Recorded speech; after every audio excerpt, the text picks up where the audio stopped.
आज ही से जीवन के हर पल का आनंद उठा लो, आज ही से मन की एक नई शांति पालो। समय आ गया बदलने का, समय आ गया कुछ करने का, अब उठा लो आनंद प्रतिदिन के जीवन का। इब्रानियों 4, 15 और 16 इन धर्मशास्त्रों के बिना पता नहीं मैं क्या करती। शायद यहां के लोगों ने इन्हें देखा है, मगर यदि नहीं तो तसल्ली के लिए तैयार हो जाइए। इब्रानियों 4 पद 15, क्योंकि हमारा ऐसा महायाजक नहीं जो हमारी निर्बलताओं में, अनीतियों में और परीक्षाओं में हमारे साथ दुखी ना हो सके। कहिए निर्बलताएं, कहिए अवगुण, वरन वो सब बातों में हमारी नाई परखा तो गया, तो भी निष्पाप निकला। पद 15 पर कृपया ध्यान दें। इसलिए आओ हम अनुग्रह के सिंहासन के निकट ही आओ बांध कर चलें। दोबारा देखिए, इसलिए आओ हम अनुग्रह के सिंहासन के निकट ही आओ बांध कर चलें कि हम पर दया हो और वो अनुग्रह पाए जो आवश्यकता के समय हमारी सहायता करे। तो वो क्या कह रहा है? ठीक है, यीशु आपकी निर्बलताओं को और दोषों को समझता है। वो समझता है कि हर दिन आप निष्पन्नता प्रकट नहीं करेंगे। हर दिन उठिए, उत्तम काम कीजिए, क्योंकि आपको प्रभु से प्रेम है। उससे अपनी भूलों के लिए क्षमा मांगिए। जब जरूरत आए हियाव बांध कर सिंहासन के निकट जाइए, धीरज से जाइए, विश्वास में जाइए और जो मांगना है उससे मांगिए। याकूब 1 पर चलिए। यहां जो उपस्थित हैं वे शायद प्रभु की इच्छा अनुसार चीजें नहीं पा रहे, क्योंकि वे साहस से मांगते नहीं। आप बहुत निर्बल प्रार्थनाएं करते हैं, जिससे मैं खाली प्रार्थना कहती हूं, परमेश्वर बस इतना कर दे, परमेश्वर बस मेरी इतनी सी मदद कर दे। कुछ दिन पहले लोग वेदी पर आते थे और प्रार्थना में कहने के लिए पूछते थे, क्या 2 चीज मांगना उचित है क्या? ये दुख की बात है, क्योंकि वे नहीं जानते जो मैं आज सिखा रही हूं। हर कोई इसे नहीं जानता। कुछ लोगों के लिए शायद एक स्मारक है और ये सुसमाचार है कि आप पहले सुन चुके, मगर इसे फिर से सुनना अच्छी बात है। मगर आज यहां कुछ लोगों के लिए और अवश्य दर्शकों के लिए बात यूं है जैसे आप तो मजाक कर रही हैं। मैं गलती करूं तब भी परमेश्वर से क्षमा मांग सकता हूं और वो अवश्य क्षमा करेगा। मेरे कार्य सही ना भी हो तब भी मैं साहस के साथ जा सकता हूं, कहा आपने जॉयस, साहस के साथ सिंहासन के निकट, और मैं बड़ी चीजें मांग सकता हूं। परमेश्वर बस इतना कर दे, बस यदि इतना ही प्रभु, बस एक बार जरा मदद कर दे प्रभु। नहीं, आप कहेंगे परमेश्वर तेरे मुंह पर मैं यहीं पड़ा रहूंगा हर दिन, दिन भर। मैं आत्मिक शूकर हूं, जो कुछ भी मिल सकता है मैं सब कुछ मांगने वाला हूं।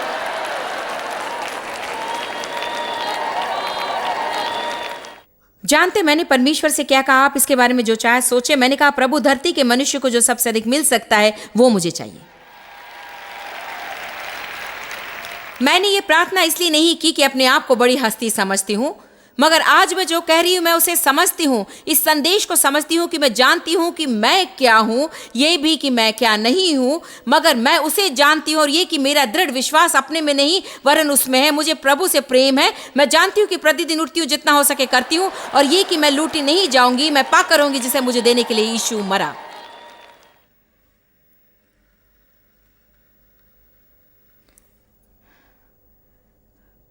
यहां ऐसा कौन है जो जानता है उसे और भी साहस के साथ प्रार्थना करनी चाहिए? तो आज ये आपके लिए है। मैंने प्रार्थना की 2-3 साल पहले विश्वास में। मैंने उस दिन प्रार्थना की जो मुझे एक पागल की प्रार्थना जैसी लगी। मैंने कहा, प्रभु कुछ ऐसा कर कि मैं इस धरती पर प्रत्येक मनुष्य की सहायता कर सकूं। अब सुनिए, मेरे मन ने कहा यह तो मूर्खता है, मगर मैं प्रार्थना करती गई। मैं बता नहीं सकती कि तब से हमारी टेलीविजन सेविकाई कैसे विस्तृत होती चली गई। ये तो हुआ एक विशाल विस्तार। हमने अभी हाल में एक स्टेशन जोड़ा है जिससे इंडिया में 50 करोड़ दर्शक मिले हैं। पता नहीं प्रभु मुझे कैसे धरती पर हर मनुष्य की मदद करने देगा। अच्छा होगा कि मैं बहुत कुछ मांगू और मुझे थोड़ा सा मिले, बजाय इसके कि थोड़ा सा मांगू और सारा मिल जाए। मैंने कहा मैं प्रभु से बहुत मांगूंगी और थोड़ा सा मिल जाए, बजाय इसके कि थोड़ा सा मांगू और सारा मिल जाए, या कुछ ना मांगू और सब कुछ मिल जाए। परमेश्वर से कुछ और मांगने के लिए आप अपने पाप के बारे में बहुत दिन चुप भी तो नहीं रहते।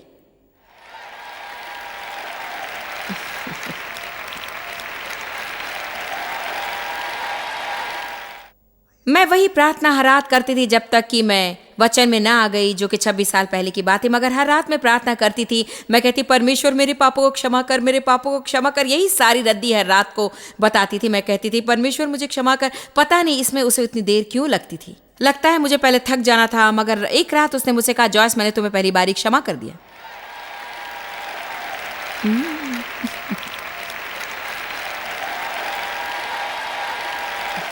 प्रार्थना के समय आप क्यों नहीं सोचते कि प्रभु ने आपकी सुन ली? आप क्यों नहीं सोचते कि परमेश्वर सच्चा है? लगातार 25 दिन एक ही चीज मांगने की जरूरत नहीं।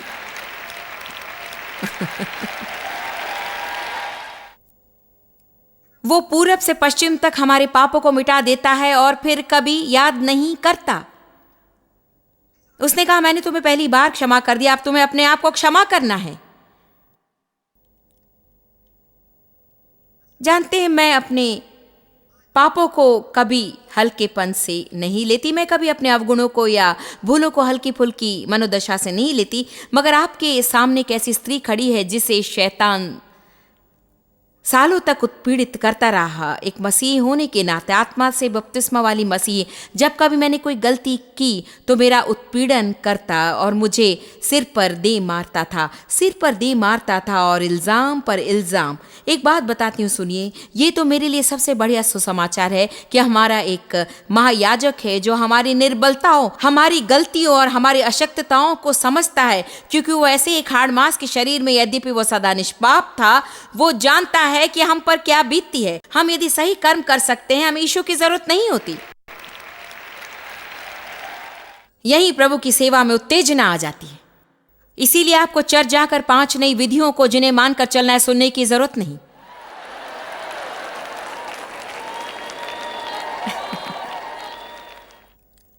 रोमियो 8:2, क्योंकि जीवन की आत्मा की व्यवस्था ने मसीह यीशु में मुझे पाप की और मृत्यु की व्यवस्था से स्वतंत्र कर दिया है। मुझे एक नई व्यवस्था मिली जिस पर मैं चलती हूँ। हृदय में पवित्र आत्मा की व्यवस्था, वो अगुवाई करता है, मार्ग बताता है और लगातार बताता है कि क्या करना है। इसी व्यवस्था में मैं जीती हूँ।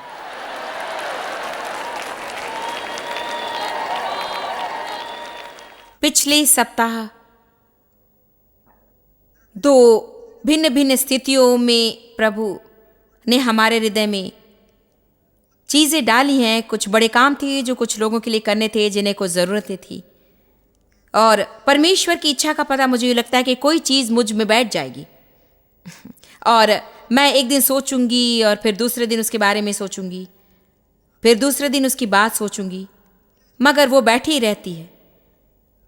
ये हल्का सा धक्का प्रभु का संकेत है। अब एक काम आपको करना है, इससे वो प्रसन्न होता है। जब हम अपने भीतर आत्मा की व्यवस्था पर चलते हैं या जब हम किसी से बातचीत कर रहे हों और ये कोई गलत दिशा में मुड़ती है, तो हमें पवित्र आत्मा का हल्का सा धक्का मिलता है। आगे और कुछ कहने की जरूरत नहीं। इसी व्यवस्था में मैं जीती हूं। आत्मा की व्यवस्था ने मुझे पाप की और मृत्यु की व्यवस्था से स्वतंत्र किया। प्रतिदिन प्रार्थना करने का आप कोई नियत समय का परिमाण मेरा नहीं कि मुझे ब्राउनी पॉइंट्स और चेक मार्क्स मिलते रहें। प्रतिदिन मेरे पढ़ने के अध्याय का कोई परिमाण नियत नहीं है। आपका यदि अपना कोई लक्ष्य है तो अद्भुत है, मैं उसकी बात नहीं कह रही हूं। आप यदि कहें मेरा तो लक्ष्य है कि प्रतिदिन 5 अध्याय पढ़ो, बहुत बढ़िया पढ़िए, मैं मना नहीं कर रही हूं। ये तो वो चीज आपने अपने और परमेश्वर के बीच खड़ी की है। ये कोई ऐसी बात नहीं जो किसी ने आपसे कही कि प्रभु के साथ सही होने के लिए आपको इसे करना है, सही होने के लिए आपको उसे करना है। ये बात तो यूं है, आप किसी को चर्च में ले आए जिसने 25 साल से सड़कों पर पाप का जीवन बिताया है और आप उसे कहें कि चर्च का सदस्य होने के लिए आपको बाल कटवाने पड़ेंगे, साफ सुथरा होना पड़ेगा, आप ये नहीं कर सकते, वो नहीं कर सकते। ऐसी बातों की हमें जरूरत नहीं है। याकूब 1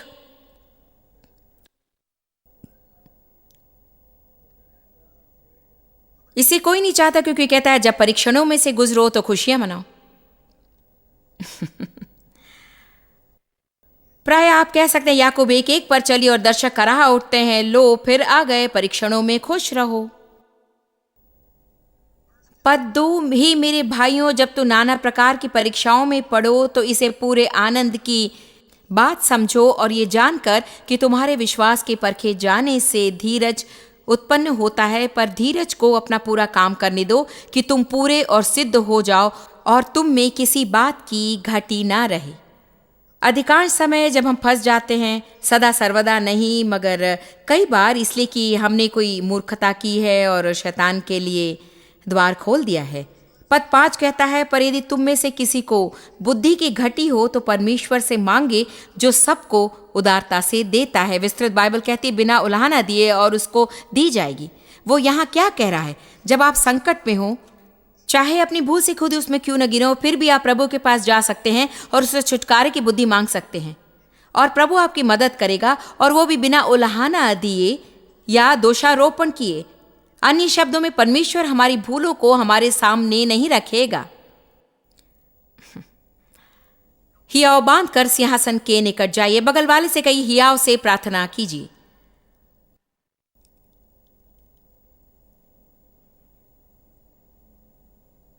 अब सब लोग कहिए निर्बलता। अब मैं आपको कुछ बताऊंगी जो पहले जरा अजीब से लगेगी, मगर आप अगर साथ दें तो समझ जाएंगे। शैतान द्वारा सताए जाने के उस क्षेत्र में मुझे बढ़ाव तब तक ना मिला जब तक कि परमेश्वर ने मेरे हृदय में यह न कहा कि जॉयस अपने को निर्बल होने की अनुमति दो। जैसा मैं कह चुकी, 1 मिनट सुनियो, क्योंकि मैं ये नहीं कहती कि बेढंगा जीवन सही है। परमेश्वर ही कहना चाहता है कि तुम 100% सही कर्म तो नहीं करोगे। हर दिन उठो, जितना बढ़िया कर सकते हो करो, अपना जीवन मेरे सामने जितना उत्तम हो सके जियो। मगर जब तुम कोई भूल करो या सब कुछ बिल्कुल सही ना हो, अपने को मनुष्य होने की अनुमति दो। जो नहीं हो वो बनने की कोशिश ना करो। मनुष्य होने के नाते हमारी सीमाएं हैं, प्रभु की सीमाएं नहीं हैं। हम कहते हैं कि परमेश्वर की सीमाएं ले लो, जो कि सच है। हमारा भरोसा उसमें रखने के द्वारा वो हमें बड़े बड़े कार्य करवा सकता है, परंतु हमारी सीमाएं हैं। उदाहरण के लिए मूसा ने अंत में विवश होकर कहा, प्रभु मैं आगे नहीं कर सकता, ये सारे काम बहुत है मेरे लिए, मुझे मदद चाहिए। पता है उसे क्या मिला? मदद। मगर पहले उसे स्वीकारना पड़ा कि वो पूर्णता तक पहुंच चुका है। मैं ऐसी व्यक्ति रही कि मैं कभी नहीं कहना चाहती थी कि मैं नहीं कर सकती। सो काम करते करते थक जाती तो भी कहना नहीं चाहती थी कि मैं नहीं कर सकती, क्योंकि मेरे लिए ये दुर्बलता का चिन्ह है। जब मैं बड़ी हो रही थी, मैं ऐसी स्थितियों से गुजरी जहां मैं बुरी तरह घायल हुई, और ऐसे लोग थे जो मदद कर सकते थे और करनी चाहिए थी, मगर उनके व्यक्तित्व की निर्बलताओं ने उन्हें उन स्थितियों में आने से रोक लिया जिससे मैं अपनी स्थिति से निकल आती। खैर, चाहे जो भी हो, इससे मुझे निर्बलता से घृणा सी होने लगी। मुझे कठिन समय का सामना करना पड़ा। कुछ व्यक्ति हैं, कुछ लोग जिनकी रचना कुछ अजीब ढंग से हुई है। कुछ लोग हैं जो औरों से ज्यादा काम कर सकते हैं, कुछ लोग हैं जो औरों से भी तेजी से कर सकते हैं, और कुछ लोग हैं जिनके मन में दृढ़ संकल्प है, दृढ़ निश्चय है। मैं दृढ़ संकल्प वाली हूं। आप नहीं कह सकते मैं नहीं कर सकती, क्योंकि यदि आप कहेंगे तो मैं बाजी लगाकर साबित कर दूंगी कि मैं कर सकती हूं। और फिर कुछ ऐसे भी हैं जो मैं नहीं कर सकता कहते ही रहते हैं। मैं तो अब कर नहीं सकता, बिल्कुल भी नहीं कर सकता, मैं बहुत थक जाऊंगा। देखिए, मुझे तो गरम गरम खाना चाहिए जी, क्योंकि अगर मुझे गरम खाना ना मिले तो तबीयत ठीक नहीं रहेगी। देखिए जी, आप तो जानते हैं कि मैं नहीं कर सकता। और मैं तो यूं हो जाते जैसे और इस मनोदशा से मुझे घृणा है। परमेश्वर को मुझे मुक्त करना पड़ा, उससे मुझ में कार्य करना पड़ा और सिखाना पड़ा कि हर कोई एक जैसा नहीं है। कुछ चीजें जिनमें तुम्हारी क्रिया पनपती है मेरे दिए हुए दान है। उनके लिए मुझे धन्यवाद दो, बजाय दूसरों पर दोष लगाने की और चकित होने के कि वे क्यों तुम्हारी तरह नहीं।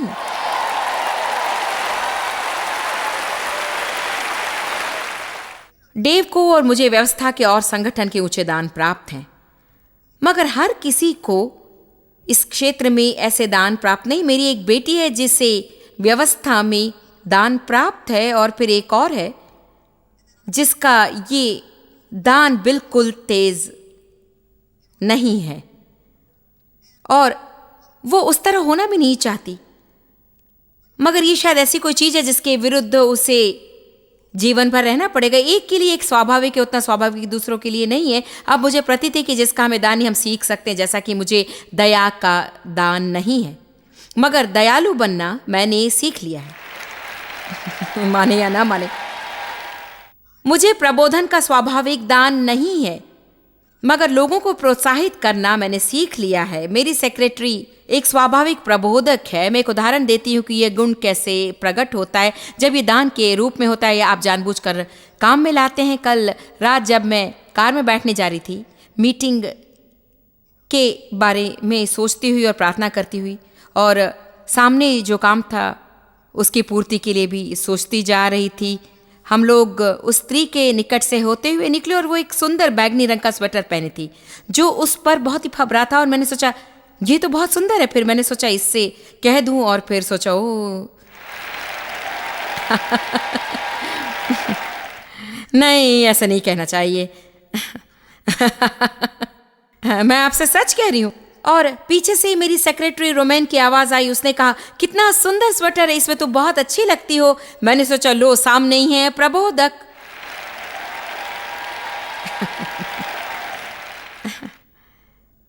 मेरी भूल थी कि मैंने ऐसा किया नहीं, क्योंकि बात हृदय में थी, मुंह खोलकर मैंने कही नहीं।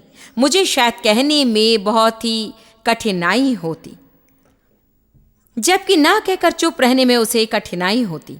और देखिए, मैं आज यहां प्रचार कर रही हूं और वो चुप है। मेरे कहने का तात्पर्य है कि हम सबके भिन्न भिन्न दान हैं। आमीन।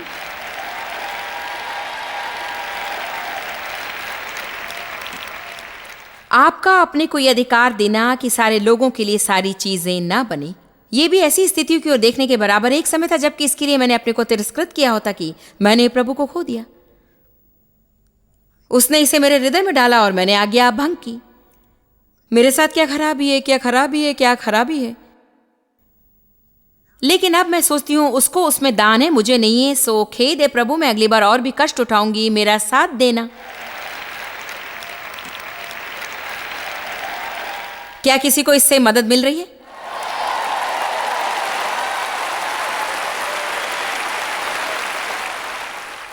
ये मत समझिए कि मैं आपको बेढंगा जीवन जीने की छूट दे रही हूं। प्रभु की आज्ञा भंग करते हुए मत सोचिए कि सब कुछ ठीक हो जाएगा।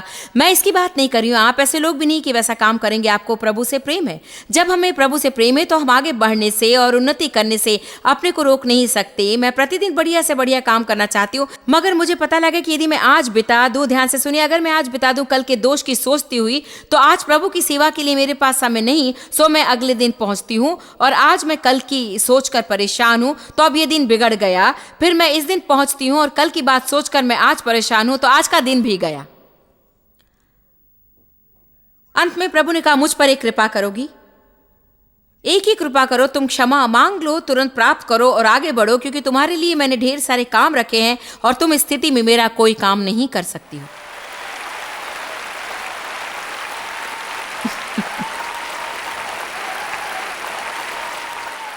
यीशु ने किनको चेला चुना। इससे शांति नहीं मिले तो किसी से नहीं मिलेगी। तो क्या यह भूल थी? उसने जाकर सारी रात प्रार्थना की। बाइबल कहती कि जानबूझकर उन 12 पुरुषों को चुनने से पहले उसने रात भर प्रार्थना की। जरा हम इस पर गौर करें। हम वहां नहीं जाएंगे, मगर मत्ती 26:40 में यीशु ने कहा, क्या तुम जागकर मेरे साथ प्रार्थना नहीं कर सकते घंटे भर के लिए? ये सब होने के बाद, सब कुछ सिखाने के बाद, और जब मैं कठिनाई की जकड़ में हूं,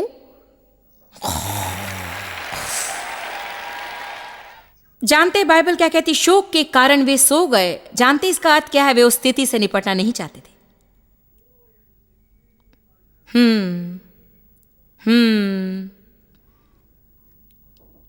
मैं इससे निपटना नहीं चाहती। हम यीशु को निपटने देंगे। उन्हें ले आओ यीशु, हम थोड़ी देर ऊँघ लेंगे। अब देखिए, वो शरीर पर निर्भर होना नहीं जानता था। यही होता है जब हम लोगों पर निर्भर होते हैं। प्रेरित पौलुस ने कहा, मेरे पहले मुकदमे में मेरे साथ कोई नहीं खड़ा हुआ। जो कोई भी मेरा दोस्त था, जिसकी मैंने सेवाएं की थी, हर कोई मेरे साथ खड़े होने को घबराता था, क्योंकि वे नहीं चाहते थे कि ये मालूम हो जाए कि वे मेरे दोस्त थे। किंतु उसने कहा, प्रभु मेरे साथ खड़ा रहा। अपना विश्वास मसीह में रखिए, मसीह में, अपने आप पर नहीं, अपने धन में नहीं, अपनी नौकरी में नहीं, शक्ल सूरत में नहीं, अपनी शिक्षा में नहीं, सामाजिक वर्ग में नहीं, न अपने पड़ोस में जहां आपका निवास है। हालेलुया। मरकुस 9:31। क्योंकि वो अपने चेलों को उपदेश देता और उनसे कहता था कि मनुष्य का पुत्र मनुष्यों के हाथ में पकड़वाया जाएगा और वे उसे मार डालेंगे, और वो मरने के 3 दिन के बाद जी उठेगा। वो इन गहरी चीजों पर था, क्रूस पर चढ़ाना, दफन और पुनरुत्थान। पद 32 पर यह बात उनकी समझ में नहीं आई और वे उससे पूछने से डरते थे।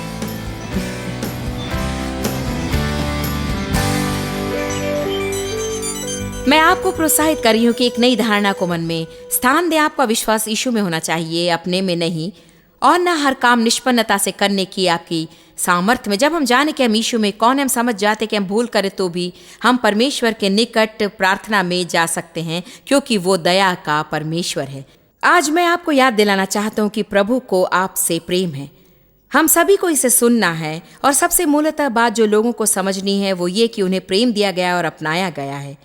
इफिसियों 3:18-19 कहता है, सब पवित्र लोगों के साथ भली भांति समझने की शक्ति पाओ कि उसकी लंबाई, ऊंचाई और गहराई कितनी है, और मसीह के उस प्रेम को जान सको जो ज्ञान से परे है, कि तुम परमेश्वर की सारी भरपूरी तक परिपूर्ण हो जाओ। मैं दोबारा कहना चाहूंगी कि यीशु बिना शर्त के आपसे प्रेम करता है, परिपूर्णता तक आपसे प्रेम करता है। वो चाहता है कि आप अपने आप से संतुलित रीति से प्रेम करें, न कि स्वार्थी और स्वकेंद्रित प्रेम, लेकिन संतुलित प्रेम। जब आप अपने लिए प्रभु का प्रेम पाते हैं, तब उसका प्रेम आप में से होकर दूसरों तक पहुंचता है। मैं चुनौती देती हूं कि आप 10 बार जोर से कहिए कि प्रभु मुझसे प्रेम करता है, और इसे विश्वास और दृढ़ता के साथ कहिए, क्योंकि यही सच्चाई है। आप जितना जानते हैं उससे भी अधिक आप हमारे लिए जॉयस मेयर मिनिस्ट्रीज एशिया में महत्वपूर्ण है। हम आपकी सराहना करते हैं। आप सौभाग्यों का धन्यवाद देते हैं कि इस संसार भर की सेवकाई को आप सफल कर रहे हैं। एक साथ हम भूखों को भोजन, गरीबों को कपड़े दे रहे हैं और पूरे संसार में सुसमाचार प्रचार कर रहे हैं। हमसे आज ही संपर्क करें या लॉग करें jmmindia.org। अपने प्रार्थना निवेदन भेजें, हमारे स्रोत के विषय जानें, जॉयस की सभाओं के विषय जानें, और जैसे हम पूरे संसार में मसीह के प्रेम को बांटते हैं, तो आप हमारे साथ सहभागी हो जाएं।